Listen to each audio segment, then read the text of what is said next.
আমাদের রিলেশন করে বিয়ে। আর যেহেতু আমার জীবনে একটা ধাক্কা ছিল, আমি সিঙ্গেল মাদার ছিলাম। আমার হাসব্যান্ড অসম্ভব ভালো মানুষ।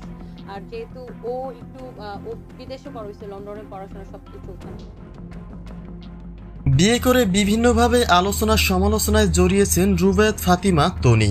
কেননা তিনি বিয়ে করে সেই খবর গোপন রেখেছেন। কিন্তু সেই বিয়ের খবর প্রকাশের পর থেকে তনিকে নিয়ে বিভিন্নভাবে চর্চা চলছে সামাজিক যোগাযোগ মাধ্যমে। সবশেষে জানা গেছে বিয়ের আগে স্বামী সিদ্দিক ওরফে রাসেলের সঙ্গে দীর্ঘদিনের প্রেমের সম্পর্কে ছিলেন রুবায়েত ফাতিমা তনি। তাহলে প্রশ্ন তো উঠে আসে যে স্বামীর মৃত্যুর কয়েকদিন পরে নতুন প্রেমে নিজেকে উজাড় করেছিলেন তনি। স্বামী সাদাত রহমানের প্রতি তার যে ভালোবাসা ছিল তা কি এতটাই ভুলে গেলেন? সব মিলে রহস্যের জট পাকিয়েছে নেটিজেনদের মনে।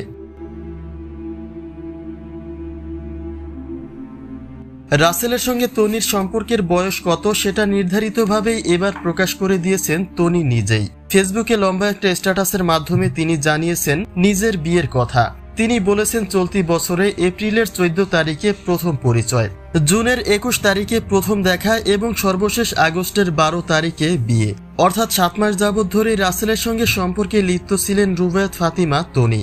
এবং তিনি এটাও বলেছেন সময়ের পরিবর্তনে তার কাছে যখন যেটা ভালো মনে হয়েছে তিনি সেটাই করেছেন। মানুষ কি বলল আর কি ভাবলো তাতে তার কিছু যায় আসে না। অর্থাৎ স্বামী সাদাত রহমানের 2.5 মাস পরেই তিনি ফের সম্পর্কে কেন জড়িয়েছিলেন তার কোনো কৈফিয়ত তিনি দেবেন না। তনির এই বিয়ের ঘটনায় অনেকে শুভ কামনা জানালেও কারো আবার মনও ক্ষুণ্ণ হয়েছে।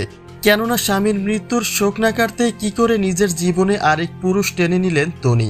সাদাত রহমানের মৃত্যুর আগে এবং পরে তিনি প্রতিশ্রুতি দিয়েছেন তিনি আর কখনো বিয়ে করবেন না, যদিও তার সেই কথাকে মেনে নেয়নি তার অনুরাগীরা।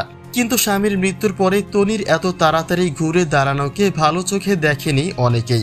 অন্তত একটা বছর পার করলেও হয়তোবা এভাবে সমালোচনায় আসতেন না তনি। বলতে গেলে সাদাতের মৃত্যুর মাত্র 2.5 মাস পরেই নতুন জীবন সঙ্গী খুঁজে নিয়ে তিনি তার নিজেকেই মিথ্যে প্রমাণ করেছেন।